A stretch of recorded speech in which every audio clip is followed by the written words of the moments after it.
서도신경으로 우리의 신앙을 고백하겠습니다. 나는 전능하신 아버지 하나님 천지의 창조주를 믿습니다. 나는 그의 유일하신 아들 우리 주 예수 그리스도를 믿습니다. 그는 성령으로 잉태되어 동정녀 마리아에게서 나시고 본디오 빌라도에게 고난을 받아 십자가에 못 박혀 죽으시고 장사된 지 사흘 만에 죽은 자 가운데서 다시 살아나셨으며 하늘에 오르시어 전능하신 아버지 하나님 우편에 앉아 계시다가 거기로부터 살아있는 자와 죽은 자를 심판하러 오십니다. 나는 성령을 믿으며 거룩한 공교회와 성도의 교제와 죄를 용서받는 것과 몸의 부활과 영생을 믿습니다. 아멘. 하나님께서 오늘 우리에게 주실 말씀은 열왕기상 18장입니다. 구약성경 546쪽입니다. 열왕기상 18장을 교독하겠습니다. 많은 날이 지나고 제3년에 여호와의 말씀이 엘리야에게 임하여 이르시되 너는 가서 아합에게 보이라. 내가 비를 지면에 내리리라. 엘리야가 아합에게 보이려고 가니 그때 사마리아의 기근이 심하였더라. 아합이 왕궁 맡은 자 오바댜를 불렀으니 이 오바댜는 여호와를 지극히 경외하는 자라. 이세벨이 여호와의 선지자들을 멸할 때에 오바댜가 선지자 100명을 가지고 50명씩 굴에 숨기고 떡과 물을 먹였더라. 아합이 오바댜에게 이르되 이 땅의 모든 물 근원과 모든 내로 가자. 혹시 꼴을 얻으리라. 그리하면 말과 노새를 살리리니 짐승을 다 잃지 않게 되리라 하고 두 사람이 두루 다닐 땅을 나누어 아합은 홀로 이 길로 가고 오바댜는 홀로 저 길로 가니라. 오바댜가 길에 있을 때 엘리야가 그를 만난지라. 그가 알아보고 엎드려 말하되 내 주 엘리야여 당신이시니까. 그가 그에게 대답하되 그러하다. 가서 내 주에게 말하기를 엘리야가 여기 있다 하라. 이르되 내가 무슨 죄를 범하였기에 당신이 당신의 종을 아합의 손에 넘겨 죽이게 하려 하시나이까. 당신의 하나님 여호와께서 살아계심을 두고 맹세하노니 내 주께서 사람을 보내어 당신을 찾지 아니한 족속이나 나라가 없었는데 그들이 말하기를 엘리야가 없다 하면 그 나라와 그 족속으로 당신을 보지 못하였다는 맹세를 하게 하였거늘 이제 당신의 말씀이 가서 내 주에게 말하기를 엘리야가 여기 있다 하라 하시나. 내가 당신을 떠나간 여호와의 영이 내가 알지 못하는 곳으로 당신을 이끌어 가시리니 내가 가서 아합에게 말하였다가 그가 당신을 찾지 못하면 내가 죽임을 당하리이다. 당신의 종은 어려서부터 여호와를 경외하는 자라. 이세벨이 여호와의 선지자들을 죽일 때 내가 여호와의 선지자 중에 100명을 50명씩 굴에 숨기고 떡과 물로 먹인 일이 내 주에게 들리지 아니하였나이까. 이제 당신의 말씀이 가서 내 주에게 말하기를 엘리야가 여기 있다 하라 하시니 그리하면 그가 나를 죽이리이다. 엘리야가 이르되 내가 섬기는 만군의 여호와께서 살아계심을 두고 맹세하노니 내가 오늘 아합에게 보이리라. 오바댜가 가서 아합을 만나 그에게 말하매 아합이 엘리야를 만나러 가다가 엘리야를 볼 때 아합이 그에게 이르되 이스라엘을 괴롭게 하는 자여 너냐. 그가 대답하되 내가 이스라엘을 괴롭게 한 것이 아니라 당신과 당신의 아버지의 집이 괴롭게 하였으니 이는 여호와의 명령을 버렸고 당신이 바알들을 따랐음이라. 그런즉 사람을 보내 온 이스라엘과 이세벨의 상에서 먹는 바알의 선지자 450명과 아세라의 선지자 400명을 갈멜산으로 모아 내게로 나오게 하소서. 아합이 이에 이스라엘의 모든 자손에게로 사람을 보내 선지자들을 갈멜산으로 모으니라. 엘리야가 모든 백성에게 가까이 나아가 이르되 너희가 어느 때까지 둘 사이에서 모뭇모뭇하려느냐. 여호와가 만일 하나님이면 그를 따르고 바알이 만일 하나님이면 그를 따를지니라 하니 백성이 말 한마디도 대답하지 아니하는지라. 엘리야가 백성에게 이르되 여호와의 선지자는 나만 홀로 남았으나 바알의 선지자는 450명이로다. 그런즉 송아지들을 우리에게 가져오게 하고 그들은 송아지 한 마리를 택하여 각을 떠서 나무 위에 놓고 불은 붙이지 말며 나도 송아지 한 마리를 잡아 나무 위에 놓고 불은 붙이지 않고 너희는 너희 신의 이름을 부르라. 나는 여호와의 이름을 부르리니 이에 불로 응답하는 신 그가 하나님이니라. 백성이 다 대답하되 그 말이 옳도다 하니라. 엘리야가 바알의 선지자들에게 이르되 너희는 많으니 먼저 송아지 한 마리를 택하여 잡고 너희 신의 이름을 부르라. 그러나 불을 붙이지 말라. 그들이 받은 송아지를 가져다가 잡고 아침부터 낮까지 바알의 이름을 불러 이르되 바알이여 우리에게 응답하소서 하나 아무 소리도 없고 아무 응답하는 자도 없으므로 그들이 그 쌓은 제단 주위에서 뛰놀더라. 정오에 이르러는 엘리야가 그들을 조롱하여 이르되 큰 소리로 부르라. 그는 신인즉 묵상하고 있는지 혹은 그가 잠깐 나가는지 혹은 그가 길을 행하는지 혹은 그가 잠이 들어서 깨어야 할 것인지 하매 이에 그들이 큰 소리로 부르고 그들의 규례를 따라 피가 흐르기까지 칼과 창으로 그들의 몸을 상하게 하더라. 이같이 하여 정오가 지났고 그들이 미친 듯이 뜨들어 저녁 소재 드릴 때까지 이르렀으나 아무 소리도 없고 응답하는 자나 돌아보는 자가 아무도 없더라. 엘리야가 모든 백성을 향하여 이르되 내게로 가까이 오라. 백성이 다 그에게 가까이 가매 그가 무너진 여호와의 제단을 수축하되 야곱의 아들들의 지파의 수요를 따라 엘리야가 돌 12개를 치하니 이 야곱은 옛적에 여호와의 말씀이 임하여 이르시기를 내 이름을 이스라엘이라 하리라 하신 자더라. 그가 여호와의 이름을 의지하여 그 돌로 제단을 쌓고 제단을 돌아가며 곡식 종자 2서알을 둘만한 도랑을 만들고 또 나무를 버리고 송아지의 각을 떠서 나무 위에 놓고 이르되 통 넷에 물을 채워다가 번제물과 나무 위에 부어라 하고 또 이르되 다시 그리하라 하여 다시 그리하니 또 이르되 세 번째로 그리하라 하여 세 번째로 그리하니 물이 제단으로 두루 흐르고 도랑에도 물이 가득 찼더라. 저녁 소재에 드릴 때에 이르러 선지자 엘리야가 나아가서 말하되 아브라함과 이삭과 이스라엘의 하나님 여호와여 주께서 이스라엘 중에서 하나님이신 것과 내가 주의 종인 것과 내가 주의 말씀대로 이 모든 일을 행하는 것을 오늘 알게 하옵소서. 여호와여 내게 응답하옵소서. 내게 응답하옵소서. 이 백성에게 주 여호와는 하나님이신 것과 주는 그들의 마음을 되돌이키심을 알게 하옵소서 하매 이에 여호와의 불이 내려서 번제물과 나무와 돌과 흙을 태우고 또 도랑에 물을 핫던지라. 모든 백성이 보고 엎드려 말하되 여호와 그는 하나님이시로다. 여호와 그는 하나님이시로다 하니 엘리야가 그들에게 이르되 바알의 선지자를 잡되 그들 중 하나도 도망하지 못하게 하라 하매 곧 잡은지라. 엘리야가 그들을 기손 시내로 데려다가 거기서 죽이니라. 엘리야가 아합에게 이르되 올라가서 먹고 마시소서. 큰 비 소리가 있나이다. 아합이 먹고 마시러 올라가니라. 엘리야가 갈멜산 꼭대기에 올라가서 땅에 꿇어 엎드려 그의 얼굴을 무릎 사이에 넣고 그의 사안에게 이르되 올라가 바다 쪽을 바라보라. 그가 올라가 바라보고 말하되 아무것도 없나이다. 이르되 7번까지 다시 가라. 7번째 이르러서는 그가 말하되 바다에서 사람의 손만한 작은 구름이 일어나나이다. 이르되 올라가 아합에게 말하기를 비에 막히지 아니하도록 마차를 갖추고 내려가소서 하라 하니라. 조금 후에 구름과 바람이 일어나서 하늘이 캄캄해지며 큰 비가 내리는지라. 아합이 마차를 타고 이스라엘로 가니 여호와의 능력이 엘리야에게 임하매 그가 허리를 동이고 이스라엘로 들어가는 곳까지 아합 앞에서 달려갔더라. 아멘. 오늘 본문은 하나님의 은혜와 인간의 불신앙이 극명하게 대조되는 장면을 우리에게 보여줍니다. 하나님께서는 약속하신 대로 비를 내리셔서 가뭄으로 고통받는 땅에 생명을 회복시키셨습니다. 그러나 이스라엘 백성들은 여전히 하나님께 돌아가지 않았습니다.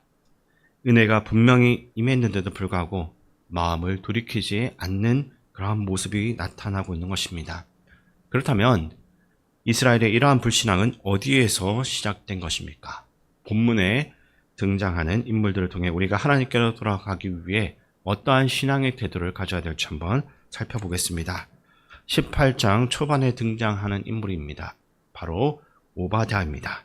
그는 아합의 국내 대신으로서 왕 곁에서 정치를 도왔던 고위 관리였습니다. 성경은 그에 대해서 여호와를 지극히 경외하는 자라고 기록하고 있습니다. 실제로 그는 이세벨 여왕이 선지자들 죽일 때 목숨을 걸고서 100명의 선지자를 동굴에 숨겨 먹을 것까지 공급했습니다.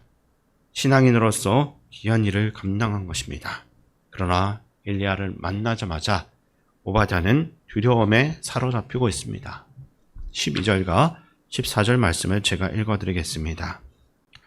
내가 당신을 떠나간 후에 여호와의 영이 내가 알지 못하는 곳으로 당신을 이끌어 가시리니 내가 가서 아합에게 말하였다가 그가 당신을 찾지 못하면 내가 죽임을 당하리이다. 당신의 종은 어려서부터 여호와를 경외하는 자라. 이세벨이 여호와의 선지자들을 죽일 때 내가 여호와의 선지자 중에 100명을 50명씩 굴에 숨기고 떡과 물로 먹인 일이 내 주에게 들리지 아니하였나이까. 이제 당신의 말씀이 가서 내 주에게 말하기를 엘리야가 여기 있다 하라 하시니 그리하면 그가 나를 죽이리이다. 아멘. 엘리야가 아합에게 내가 여기 있다고 전하여라 라고 말했을 때 그는 그럴 수 없습니다 라고 거절했습니다. 이유는 단순합니다. 만약 자신이 엘리야를 아합에게 데려가는 순간 갑자기 엘리야가 사라지기라도 한다면 자신은 곧 왕에게 죽임을 당할 수도 있었기 때문입니다. 그는 지금까지 하나님을 위해 수고했지만 죽음을 각오해야만 하는 결정적인 순간에는 물러서고 있는 것입니다. 여기서 우리는 반쪽 헌신을 볼 수 있습니다. 좋은 일을 하고 선한 수고도 했지만 자신의 생명을 걸지는 못하는 신앙, 이것이 오바댜가 가지고 있는 한계였습니다. 우리도 신앙생활을 하면서 비슷한 모습을 보일 때가 있습니다. 가정과 자녀, 생업, 나의 삶의 안정 등 내려놓지 못하는 것이 있습니다. 하나님을 사랑하고 또 열심히 헌신하기도 하지만 어떤 순간에는 그 사랑이 반쪽짜리 헌신으로 나타나는 것입니다. 하지만 참된 신앙은 목숨을 걸고서라도 하나님께 순종하는 헌신인 것입니다. 오바댜의 모습은 우리에게 나는 하나님을 위해서 어디까지 헌신하고 있는가를 묻고 있습니다. 두 번째 인물은 아합입니다. 엘리야를 만나자마자 아합은 이렇게 말하는데 17절 말씀을 제가 읽어드리겠습니다. 엘리야를 볼 때 아합이 그에게 이르되 이스라엘을 괴롭게 하는 자여 너냐? 아멘. 자기가 괴롭게 해놓고는 이 엘리야를 보면서 너가 이스라엘을 괴롭게 하는 자냐라는 말을 하고 있습니다. 그는 하나님을 버리고 바알을 섬겼고 나라 전체를 죄와 우상 숭배 가운데로 몰아넣었습니다. 그렇기 때문에 가뭄과 이 모든 고통의 원인은 바로 아합에게 있습니다. 하지만 그는 자신을 돌아볼 수 없었고 오히려 엘리야에게 이 모든 일들의 책임을 묻고 있습니다. 이것이 바로 책임 회피하는 전형적인 죄인의 모습입니다. 남의 탓만 하고 자신은 결코 잘못이 없다라고 생각하는 태도입니다. 특별히 지도자가 이러한 태도를 보일 때 백성들은 결코 하나님께로 돌아갈 수가 없습니다. 아합은 하나님 앞에서 그 순간 바로 무릎을 꿇고 회개해야만 했지만 끝까지 돌이키지 못했습니다. 결국 그는 은혜의 때를 놓쳤고 북이스라엘은 더욱더 어둠 속으로 들어가야만 했습니다. 오늘 우리도 신앙생활 가운데서 종종 아합과 같은 모습을 발견할 수도 있을 것입니다.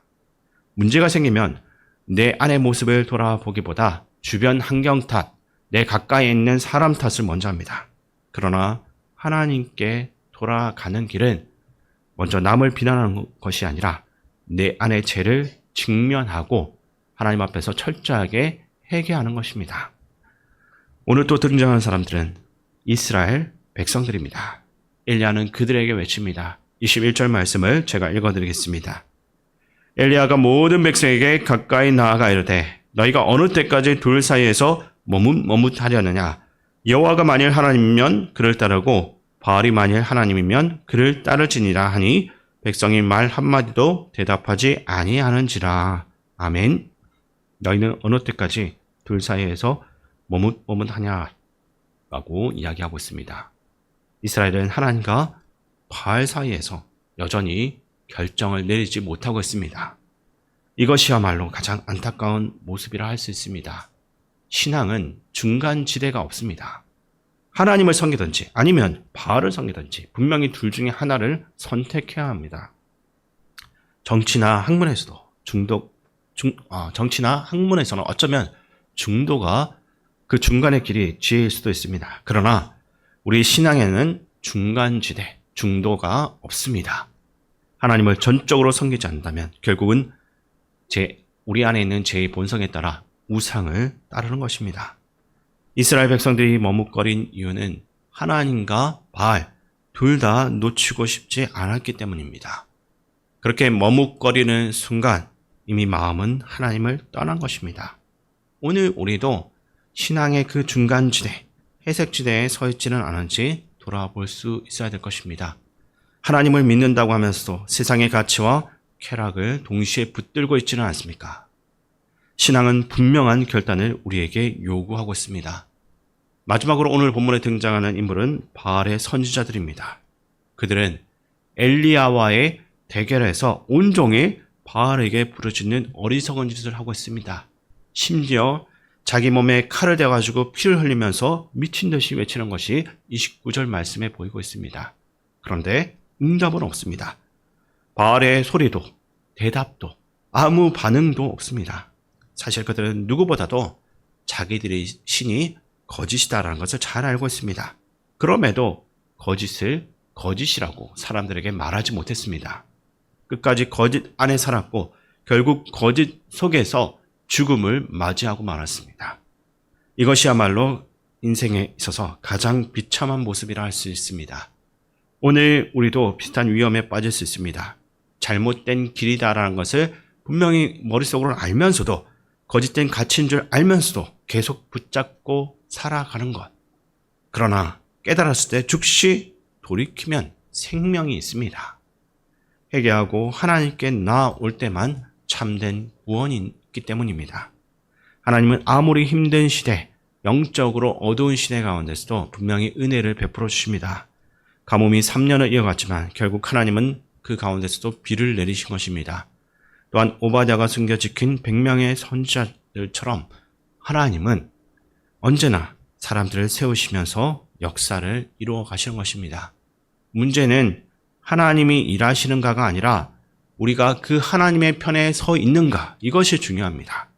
오바댜처럼 반쪽짜리 헌신에 머물 것인지, 아합처럼 책임을 회피할 것인지, 백성들처럼 머뭇거리기만 할 것인지, 아니면 바알의 선지자들처럼 거짓임을 분명히 알면서도 그 안에서 죽어갈 것인지, 또는 엘리야처럼 전적으로 하나님께 순종하며 믿음의 길을 걸어갈 것인지, 오늘 말씀은 우리에게 묻고 있습니다.